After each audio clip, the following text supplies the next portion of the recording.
सभी साथियों का स्वागत है द इंग्लिश लैबोरेटरी पर। और मैं पटल अरोड़ा आपका हार्दिक अभिनंदन करता हूं साथियों। जो हम सेकंड ग्रेड लिटरेचर का जो कोर्स कर रहे हैं उसी के क्रम में जो है आज हम अपना दूसरा टॉपिक लेकर आए हैं दूसरी क्लास में। ठीक है। और आज का जो टॉपिक रहने वाला है साथियों एलेजी है ना। एक प्रकार का मॉर्निंग सॉन्ग होता है। मॉर्निंग का मतलब सुबह से नहीं है, ये दूसरे वाला मॉर्निंग है ना, MOUR। ठीक है। तो इसका मतलब होता है दुख। तो एक प्रकार से ये शोक संगीत कह सकते हैं आप इसको। ठीक है। हम जो है लाइन बाई लाइन पढ़ेंगे। ठीक है। तो हम स्टार्ट करते हैं बिना किसी देरी के। और इससे पहले कि मैं वीडियो स्टार्ट करूं, अगर आपने सब्सक्राइब नहीं किया तो सब्सक्राइब कर लेना है ना, हमारा यही मोटिवेशन है। और अगर आपको ये पूरी नोट्स की बुक चाहिए तो एप्लीकेशन पर अवेलेबल है, आप वहाँ से जाकर जो है परचेज़ कर सकते हैं। हम प्रायोरिटी उनको देते हैं जिन्होंने हमारी टेस्ट सीरीज ले रखी है, तो वो उनको हम पहले भेज देंगे। ठीक है। फिर भी बची तो आप लोगों को जो है भेज देंगे।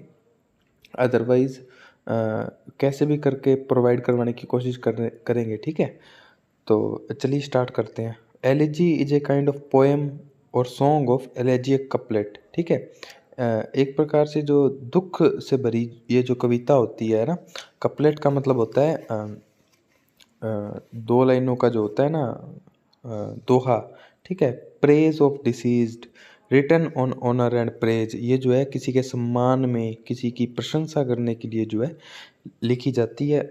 इट लेमेंट्स मोर्न्स, इन दोनों का जो सेंस है वो ये कहलाता है कि ये जो है दुख की बात करती है। ये एक प्रकार से शोक मनाती है किसी के लिए, है ना।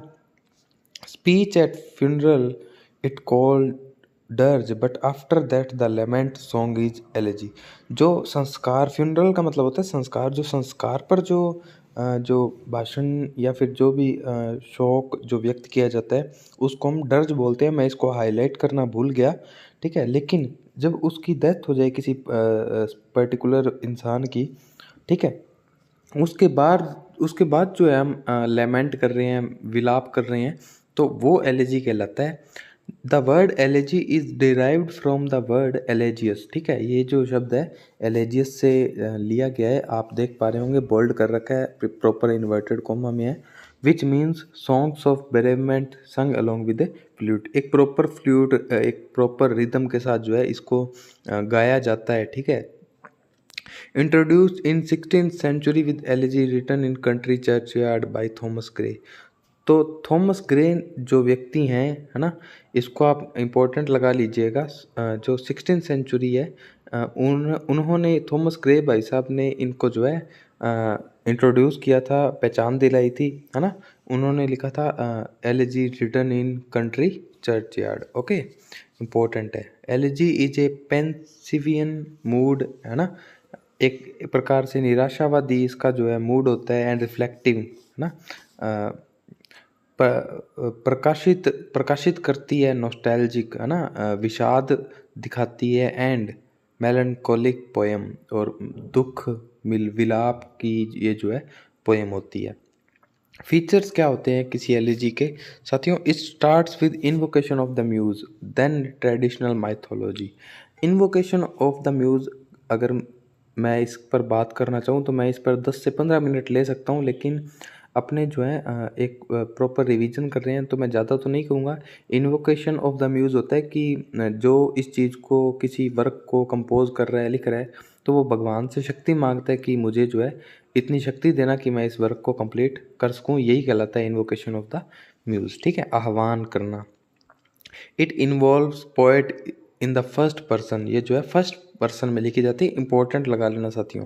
Questions are raised about destiny, justice, fate, ना, भाग्य पर सवाल उठाए जाते हैं, न्याय पर, है ना।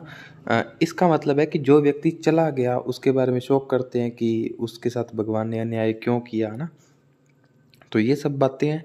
Poet draws a subtle comparisons, है ना, वो जो है तुलनाएं करता है पोएट जो है। At last poet comfort to ease the pain, और लास्ट में जो है वो सेक्रीफाइस करता है कि चलो जो भी भाग्य में लिखा था वो तो होना ही था। इस प्रकार से जो है कंफर्ट करता है जो दुख होता है किसी व्यक्ति को खोने पर। ठीक है। क्रिश्चियन एलिजी क्या होती है, इस पर हम बात कर लेते हैं थोड़ा सा। Christian elegy from sorrow to misery to end happiness, है ना, दुख से ये जो है खुशी की तरफ जाती है। They consider that a hindrance in way to eternal state. जो क्रिश्चियन एलिजी जो है ये लोग लिखने, ये इस प्रकार की एलिजी लिखने वाले लोग मानते हैं कि शुरुआत में तो वो दुख व्यक्त करते हैं, लेकिन बाद में वो मानते हैं कि ये जो मृत्यु है ये तो एक प्रकार की जो बाधा है इटरनल, यानी जो सर्वशक्तिमान है वहाँ तक पहुँचने में मृत्यु तो एक बाधा है ना। तो वो लास्ट में जो है खुश होते हैं कि चलो वो व्यक्ति जो है भगवान के पास पहुँच गया। An elegy is not always based on plot. जरूरी नहीं है कि एक इसका प्लॉट, और प्लॉट क्या होता है, इस चीज़ के लिए बेसिक इन्फॉर्मेशन होनी चाहिए, है ना। कथानक होता है किसी वर्क का मेन जो पार्ट होता है वही प्लॉट कहलाता है। चलिए साथियों, मैं इसको रिवाइज करवा दूंगा एक बार और, लेकिन इससे पहले जो है हम इम्पोर्टेंट वर्क्स पढ़ लेंगे। सबसे पहला जो वर्क है, ऑन माई फर्स्ट सोने, Ben Jonson for his son Benjamin, है ना।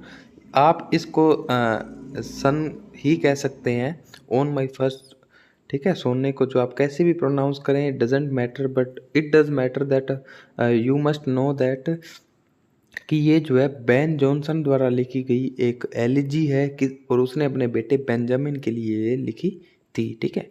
और वेरी वेरी फेमस एडोनिस, ठीक है, PB Shelley for John Keats, ठीक है। पीबी शेले ने जॉन कीट्स के लिए एडोनिस लिखी थी। साथियों, जो मैंने लिखी है ना वो बहुत इम्पोर्टेंट है, आप ऐसा कोई भी बिंदु ना छोड़ें जो मेरे नोट्स में दिया हुआ है, ठीक है। Couplet on the death of his father, okay. ये जो है एक प्रकार की लैटिन एलिजी है ना। मैनरिक फॉर हिज फादर रॉड्रिज, ओके। ये इतनी तो इम्पोर्टेंट नहीं है, लेकिन फिर भी मैंने जो है इसको इंक्लूड किया है, क्योंकि कब कहाँ से प्रश्न आ जाए, है ना, क्योंकि लेवल जो है अपग्रेड होता है हर साल। तो ये मुझे लगा कि इम्पोर्टेंट है, तो हाँ, ज़्यादातर ये जो है देखने को नहीं मिलती नॉर्मली। लिसिडस, आप अगर आपने पढ़ाई की है तो आप इससे परिचित होंगे। मिल्टन ने, है ना, एडवर्ड हेनरी के लिए लिखी थी। Funeral blues, W.H. ऑर्डन ने लिखी थी। समवन क्लोज, सॉरी ये समपोन हो गया, समवन है ये, है ना, किसी निजी व्यक्ति के लिए जिसको वो बहुत जो है उसके करीब था, उसके लिए W.H. ऑर्डन ने लिखी थी। इन मेमोरियम, है ना, ये तो बहुत फेमस है, अल्फ्रेड लॉर्ड टेनिसन ने लिखी थी, ऑर्थर हेनरी हेलम के लिए, ओके। चलिए, ओ कैप्टन माय कैप्टन, ये भी आपको आनी चाहिए, पता होना चाहिए। वॉल्ट विटमैन ने लिखी थी। अब्राहम लिंकन जो अमेरिका के राष्ट्रपति थे। लीलैक, है ना, ब्रैकेट में दालेक इसलिए लिखा है क्योंकि वो लैटिन या फ्रेंच भाषा में है, ठीक है। लेमर्टिन ने लिखी थी चार्ल्स के लिए, ये इम्पोर्टेंट है, ये इम्पोर्टेंट लगा लेना, लेलैक, ठीक है। वैन लाइलैक्स लास्ट इन डोरयार्ड ब्लूम्ड, है ना, ये वाल्ट विटमैन की है, मोस्ट इम्पोर्टेंट है, कोई भी जो है एक्स्ट्रा नहीं है। और इसी के साथ जो है अपना साथियों टॉपिक जो है दूसरा टॉपिक जो एलर्जी का है वो फिनिश होता है। साथियों, मेरे ये जो नोट्स हैं, मैं कोई बड़ाई करने के लिए नहीं आया हूँ यहाँ पर, बल्कि आपकी तैयारी को बूस्ट करने आया हूँ, यानी जो सबसे इम्पोर्टेंट है वो ही मैं आपको यहाँ पर प्रोवाइड करवा रहा हूँ। देखो, रिवाइज करा देता हूँ। एलेजी, एलेजी कपलेट में लिखी जाती है। प्रेज ऑफ डिसीज्ड होता है। Written on honour and praise, it laments mourns. यही शब्द बार बार जो है आप कोई भी पिछले साल का जो प्रीवियस ईयर क्वेश्चंस है उसको उठाकर देखो, ले देखकर यही 3-4 बातें ही हैं इसकी डेफिनेशन के लिए। ये speech at funeral is different from elegy, okay. It is called dirge if it is speech at funeral. अगर फ्यूनरल पर है तो डर्ज है, अगर उसके बाद की बात उस पर शौक जताया जा रहा है तो वो एलर्जी है। प्रश्न कैसे आएगा सर? प्रश्न दे देंगे कि एलर्जी स्पीच एट फ्यूनरल, है ना, एक स्टेटमेंट ये दे देंगे, 3 एलर्जी के बारे में सही दे देंगे, तो आपको पता होना चाहिए, है ना। ये कहाँ से ली गई है? एलर्जी से ली गई है। Songs of bereavement sung along with the flute, है ना, introduce in 16th century with elegy written in country churchyard by Thomas Gray, okay. ये लाइन इंपॉर्टेंट है, याद कर लेना। एलर्जी पेंसिव, निराशावादी मूड होता है इसका, रिफ्लेक्टिंग, है ना कुछ अंदर प्रकाशित करती है। नॉस्टैल्जिक, विषाद यानी पुराने दिनों में लेकर जाती है। एंड मेलनकोलिक, दुख से भरी ये जो कविता एक प्रकार की होती है। ये इन्वोकेशन ऑफ द म्यूज़ से शुरू होती है, ठीक है। और पौराणिक जो ग्रंथ है, जो धार्मिक ग्रंथ हैं, उनसे भी ये जो है रिलेट कर लेती है, ठीक है। It involves poet in first person में लिखी जाती है। क्वेश्चंस उठाए जाते हैं डेस्टिनी के बारे में। Poet draws a subtle comparison, at last poet comfort to ease the pain, ठीक है। और लास्ट में जो है पहले तो पोएट कहता है कि ये जो व्यक्ति के साथ जो मृत्यु हुई इसकी गलत हुआ, बाद में जो है इसको एक भाग्य मानता है कि ये जो है इटर्नल यानी सर्वशक्तिमान से मिलने का जो है, मृत्यु तो एक बाधा थी, है ना। तो क्रिश्चियन एलिजी के बारे में भी आपको मैंने बता दिया था। और ज़रूरी नहीं है कि हर एलिजी का प्लॉट हो, बाकी इम्पोर्टेंट वर्क्स आपको मैंने बता ही दिए थे, ठीक है। इम्पोर्टेंट वर्क्स दिए हुए हैं, ओके। तो ये आप देख लेना। बाकी अगर आपको इसकी प्रॉपर पीडीएफ तो हम नहीं दे रहे हैं, है ना। पीडीएफ बहुत दे दी थी मैंने पहले।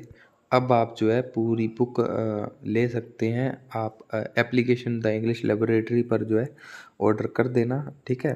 आपके घर तक हम जो है इसको 300 रुपये में प्रोवाइड करवा रहे हैं। आप कहीं राजस्थान में कहीं भी डिलीवरी ले सकते हैं, ओके। ये एक बहुत बड़ा चैलेंज है साथियों, क्योंकि डिलीवरी की 100 रुपये लग जाते हैं ना, और 237 इसमें पेज है, ओके। तो आप ये मत सोचिएगा कि कोई प्रॉफिट के लिए जो काम है किया जा रहा है, ऐसा बिल्कुल भी नहीं है। और कोई भी बात हो, आपको कोई क्वेश्चन हो, है ना, फीडबैक देना हो टेस्ट सीरीज के बारे में, एक बुक के बारे में, कुछ भी हो, आप टेलीग्राम पर भी जो है जो दूसरे एडमिन्स हैं उनको मैसेज कर सकते हैं। अगर डायरेक्टली मुझसे कोई क्वेश्चन है तो आप जो है यहीं पर कमेंट सेक्शन में लिख देना। यहाँ पर जो है कमेंट्स में खुद जो है पढ़ता हूँ और आपका रिप्लाई देने की पूरी कोशिश मैं करता हूँ, ठीक है साथियों। टेलीग्राम ज्वाइन कर लेना अगर नहीं किया है तो। द इंग्लिश लेबोरेटरी नाम से टेलीग्राम है, द इंग्लिश लेबोरेटरी नाम से ही प्ले स्टोर पर ऐप है अपना, और ये यूट्यूब चैनल आप देख ही पा रहे हो, ठीक है। और ये चैनल सब्सक्राइब ज़रूर कर देना, और वीडियो वगैरह शेयर कर दोगे तो थोड़ा मोटिवेशन मिल जाता है, और कोई दिक्कत वाली बात है नहीं। तो आज जो है हमने 2 टॉपिक पूरे कर लिए। पहला हमने कल किया था, उसका नाम था बैलेड, है ना। और आज जो है हमने एलजी भी कर लिया। धीरे धीरे जो है हम अपने सिलेबस को कवर कर रहे हैं, और डेली मैं कोशिश करूँगा आपको एक क्लास प्रोवाइड करवा दूँ, है ना। नहीं करवा पाऊँ तो क्षमा चाहूँगा इसके लिए, ठीक है। काफ़ी बिजी जो है शेड्यूल रहता है। बाकी मैं पूरी कोशिश करूँगा आपको यूट्यूब पर फ्री जो है कंटेंट प्रोवाइड करवाया जाए, क्योंकि हमारा जो मेरा जो विजन है वो अफोर्डेबल एजुकेशन प्रोवाइड करना है ना। और यूट्यूब पर तो आपको फ्री एजुकेशन ही प्रोवाइड की जा रही है, और जितना कम से कम जो है टेस्ट सीरीज हम 100 रुपये में दे रहे हैं, है ना, बहुत ही कम है। और जब तक एग्ज़ाम नहीं होता तब तक वैलिडिटी रहेगी उसकी, ठीक है। तो आप देख लेना, मिलेंगे किसी नई वीडियो में, किसी नई बात के साथ, किसी नए मुद्दे के साथ, किसी नए टॉपिक के साथ। तब तक के लिए धन्यवाद। जय हिंद।